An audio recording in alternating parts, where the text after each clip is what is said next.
Welcome to Dairy Robot Radio, the show that provides answers to your most pressing questions about dairy farming and automation. Each episode will focus on a major topic within the dairy industry and will feature experts throughout our industry and within Lely to help provide information and different perspectives on automation. And now, here's your host, Bellana Putz. Hello, listeners. Welcome to Dairy Month. Each week during the month of June, we are going to highlight a family dairy who is producing and selling dairy products from the milk harvested from their cows. We're going to take a trip across the United States and Canada and speak with dairy producers who are controlling their own dairy dynasty to live out a sustainable, profitable, and enjoyable life. So today we are going to talk with Josie, Rozum.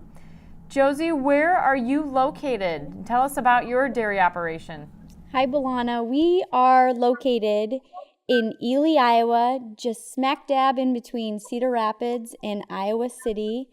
We've been in operation for 22 years. We've been milking cows, and 3 years ago we expanded our dairy farm to have a creamery, and so we started adding value back to the raw milk on our family farm by making cheese curds, ice cream, bottled milk, and more recently we started aging our own cheese as well.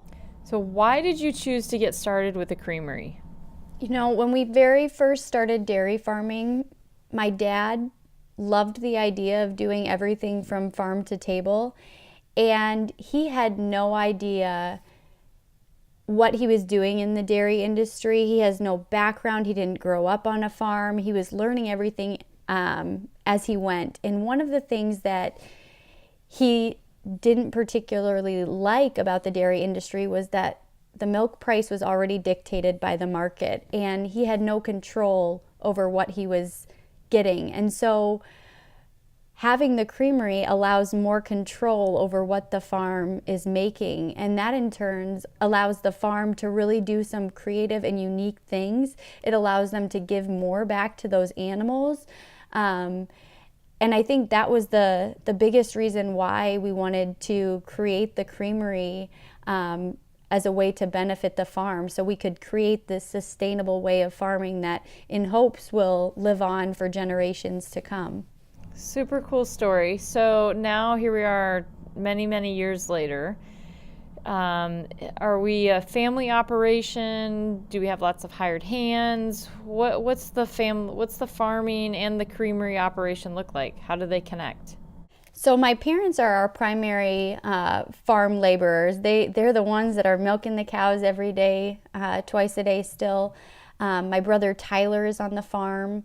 I have a brother Dustin and Riley who are involved in the operations as well, both of which are primarily at the creamery, but we always get pulled back to the farm. We're a family that wears many different hats, and when you talk about job descriptions and tasks, we do other duties as assigned as the top of our job description, because farming is farming and things come up and we just got to be ready to do different things. But if you would have asked me when I was growing up if I thought 4 out of 6 of us kids would come back wanting to work on the farm, I would have laughed, because I wouldn't have thought that would have ever been possible.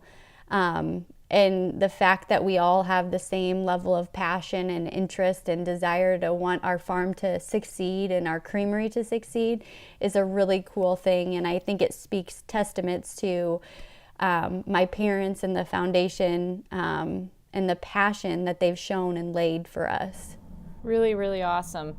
So I want to take a step back in time with 6 kids, all chasing different activities, sports, music, all the things that come with a growing, busy family of active ideas and opportunities.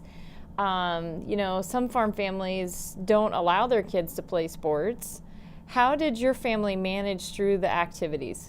When we very first started dairy farming, my parents both made a pact that dairy farming wasn't going to prevent us from being kids. And so, and they also weren't willing to sacrifice missing those moments where they got to watch us be kids and play sports and all of those things. And so my parents made the ultimate sacrifice to completely shift their schedules to make it work for our family. And so a typical day in the life of my parents while we were growing up was they would go out and milk the cows at about 10 o'clock in the morning after they got us on the bus and out the door for school. They'd work all day. They'd head to sporting events in the evening, get us home, get us in bed, and then about 10 o'clock at night they'd head back out to the barn to milk the cows, and they'd end up getting in about 1 o'clock in the morning and would be up by 6 o'clock to make breakfast and again get the kids out the door. So not the most normal schedule or normal way of life, but it worked for our family. And again, my parents didn't miss a basketball game or a track meet while we were growing up. They just made it work and did whatever they had to do to keep family in the forefront and while keeping the farm going, I guess. An absolute testament to, oh wow, passion, grit, and determination. What a story. I can't imagine. I know there's some of our listeners that can relate to your story. And I hope some of our listeners out there step back and go, gosh, how did they do that? I can't imagine myself doing that. So that's a great sacrifice and a great tribute to really putting family first. So along those lines, you've got some changes happening that's going to change the dairying side of the business and how you're putting milk in the tank as the winners of the Way to Dairy Award. Can you speak a little bit to what's happening right now there at the farm? Yeah, we've been wanting to do something different at the farm for a number of years, but until we got the creamery up and running, we knew we had to just focus on that component. And now being 3 years into it and having won the Way to Dairy Award, we have the opportunity to change things. And one of the ways we want to change things is we want to transition from the conventional milking parlor. We have a swing 16 milking parlor that takes about 2.5 to 3 hours to milk 150 cows. And we are going to bring in 2 robotic milking systems to basically take over that piece. It's going to allow us to do so many different things, but most importantly for us, it's going to allow flexibility, which is something that we haven't experienced for the last 22 years because we've had that strict schedule of 10 o'clock in the morning and 10 o'clock at night. And so this summer and this fall, we're as soon as things start to dry up, we're going to start building a new barn.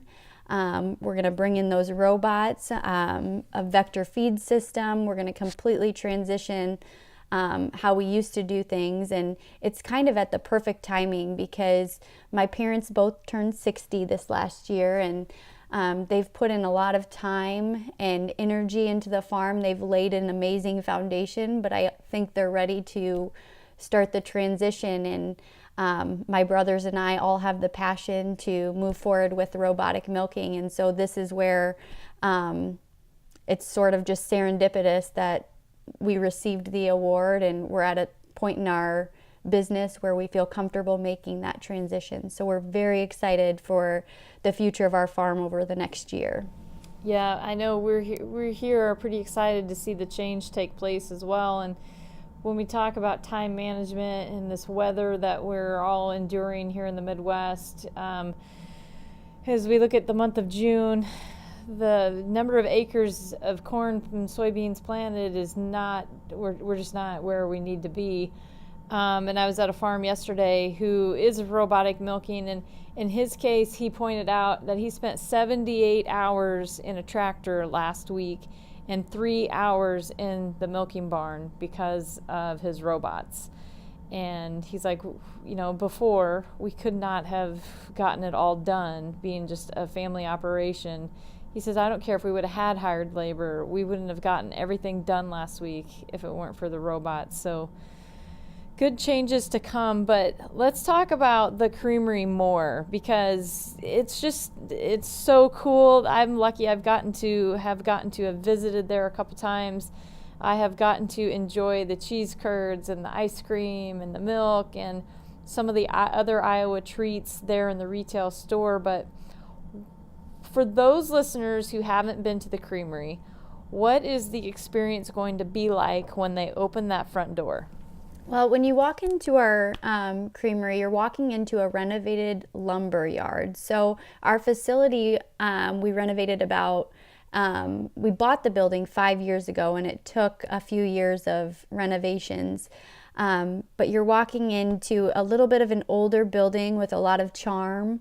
The second you walk in, you see the ice cream flavors that we have. So you can start deciding what flavor you want on your waffle cone, and continue on through the store. There's a bunch of Iowa products, honeys, jams, granola, popcorn. We source those all from Iowa-based businesses. So a lot of them are farmers and producers doing something very similar to what we are, providing a product or creating a product from start to finish. You walk a little bit further back, and there are coolers with our dairy products in them. The bottled milk, the cheese curds, cheddar cheese, and then of course our ice cream in takeaway containers. But if you continue a little bit further to the back, there's a viewing room where you can see our entire make room, complete with our pasteurizer, our cheese vat, our filler machine, the ice cream machine, all of these different pieces of equipment that are in, and the guys are in production most every day, making different stuff. So when you come to the Creamery, not only do you get to enjoy a treat, but you get to see how it's made. And I think that's probably one of the coolest things about the Creamery and what makes it unique from other ice cream shops out there. So do you guys tour? Do you host tours and groups? Right now, we do host a lot of tours. So one of the things we do, especially during the summer, is we offer tours where we talk about what's being made, we talk about our farm, and then at the end, the group gets a scoop of ice cream, and it's all built into the tour. But one thing we're really excited about with the farm renovations and the robotic milkers that we're going to get is we're able to complete that cycle, that farm to table cycle, and bring people out to the farm so they can see the hard work and dedication and passion that we have there at the farm, and everything will just come full circle. And we feel strongly that it's just going to be the perfect transition for us and our consumers. You know, Josie, I was hungry before we got on the phone today, and I'm even more hungry as I'm thinking about all the different flavors of cheese curds, the ice creams. But for those folks that haven't been there, what flavors of cheese curds are you guys making these days? Yeah, we make 5 different flavors of cheese curds. We have our traditional white cheddar, which is our best seller. We do a tomato basil, an onion and chive, dill, and a chipotle. So a little bit different variety. We have fun experimenting with different flavors, and I know our production team, just yesterday, they were making some aged cheddar cheese, and they were experimenting with some new and unique flavors. And that's what I love to see, is when we just try different things, and sometimes something you wouldn't think would turn out is going to be a quite fantastic pairing. And so I love experimenting, and I love being a small business where we can do unique things like that. Super cool and yum. Goodness. So for the month of June, is there anything new coming out, or any specials or features that people really need to capitalize on during the month of June? Yeah, well, any time June through August, we rotate through ice cream flavors like crazy because people want ice cream during the summer months. We'll have our signature flavors like salted caramel, cookies and cream, coffee Oreo, vanilla bean, but we also bring in some seasonal flavors, and some of which you've probably heard of butter brickle. We do a peaches and cream. But one flavor that people are always super excited about during the month of June is our purple cow pie. And purple cow pie ice cream may not sound super appealing, but it was a mistake of an ice cream that turned into one of our best sellers. My mom specifically was down there making ice cream. They forgot to add an ingredient into the batch that they were making. And so her not wanting to be wasteful of any sort of milk or cream, went running over to the cooler to grab a bunch of ingredients. She went back to the ice cream machine, and as it's coming out of the machine frozen, she's swirling in and tossing in these things, and she ended up adding crumbled pie crust and a black raspberry syrup, and we called it purple cow pie. We rolled it out to the public, and everyone loved it. So we're like, we're gonna keep doing this every June as kind of a fun little thing. And so that's definitely a flavor. If you ever get back out to the Creamery in June, Bellana, you have to get the purple cow pie. I will definitely have to stop over and try. I can just see Debbie being this like ice cream dairyologist person. Yeah. A friend always told me a recipe is just an outline of ingredients. So Yeah. Yum. I love how a plan becomes perfection in your palate. So how else can people find your products? I mean, are they distributed at other places, restaurants, or where else can they get Dan and Debbie's Creamery products? Yeah, aside from our retail store, we do a distribution route. My brother Riley and my uncle Gary are our two delivery drivers, and they hit the road a couple days a week delivering to grocery stores local to this area, some bigger name like Hy-Vee and Fairway, and then some small town grocery stores in local towns. We also sell a lot of our product to restaurants, so there are so many local restaurants in our area that really are passionate about cooking with really great ingredients, and our milk just so happens to be one of those great ingredients. And so we do a lot of partnering with local restaurants, and most recently we've started partnering with a lot of ice cream shops. So we've got a handful of ice cream shops in the area where they're serving Dan and Debbie's ice cream by the scoop. So you can go in, much like our ice cream store, but you would just get it at a different shop, and that's been a fun partnership. And speaking of summer and warm weather, that old-fashioned ice cream truck that a lot of people grew up driving through the neighborhoods, a new business just opened about 10 miles south of us, and they now sell our ice cream in single serving containers off of ice cream trucks that go all over eastern Iowa. Cool.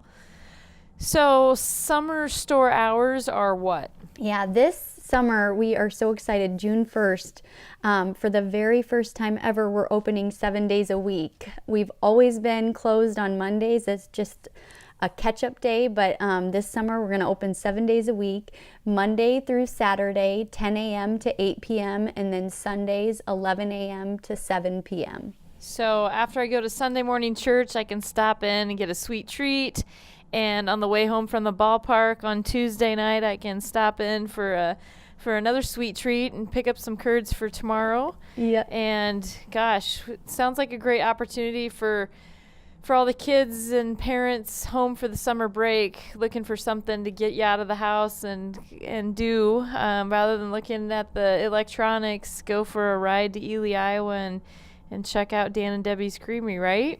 Right, and Bellana, I should mention, we are located right on a bike trail. So the bike trail extends north up to Cedar Falls, Iowa, and then it extends south, currently just to Solon, but it's extending even further. So it's a great ride if you're in the Cedar Rapids area and wanting to ride your bike down to the Creamery, or if you just want to bring your bike out to the Creamery and then hop on the trail and go out for a little while. It's a fun summer day.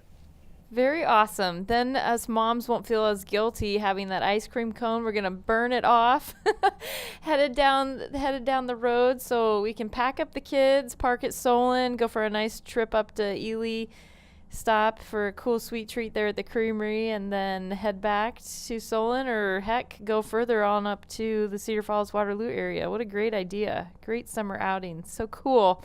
Well, we are so excited for what the future holds with you guys. And also here during June, Dairy Month, you guys have contributed a special recipe for our milkshake. We're going to shake it up this month with some featuring a milkshake every week alongside of our great dairy producers. So anything you can tell the folks about your milkshake? Well, our milkshake was inspired by a flavor that we wrapped up this spring. And it is fantastic. It's not your normal milkshake, but it's something that the combinations together make it perfect. I won't give everything away, and you'll have to check back for the recipe, but it's definitely worth trying. Yum. Okay, so that'll be out on all of Lely's social channels, and of course, Josie's there with the Takis Family Dairy. So, Josie, as we close out, how do people find and connect with Dan and Debbie's Creamery? You can hop on our website, dananddebbys.com. It has all of our information. It tells our story. It shares a lot of our ice cream flavors and anything you could want to know. Our website is a great source, but then we're also very social. So we're on Facebook, Instagram, and Twitter. So you can always follow us on there and stay up to date with the latest and greatest ice cream flavors and everything else we have going. And one thing we post on Facebook each week is the day that we're making fresh curds, and everybody comes running the second they see that it's a fresh cheese curd day. So following us on Facebook is a great way to stay up to date on all those different things. Super awesome. All right, folks, if you're in Eastern Iowa or need something to do, go to Eastern Iowa. They're at Ely, Iowa. Check out Dan and Debbie's Creamery and have a great summer. Thanks, Josie. Thank you, Bellana. Have a good one. You've been listening to Dairy Robot Radio, the show for dairy producers who want their questions answered by experts in dairy automation. Connect with us at dairyrobotradio.com to listen to all episodes and learn more about the topics and guests on the show. You can also find us on iTunes, Google Play, Stitcher, and Spotify.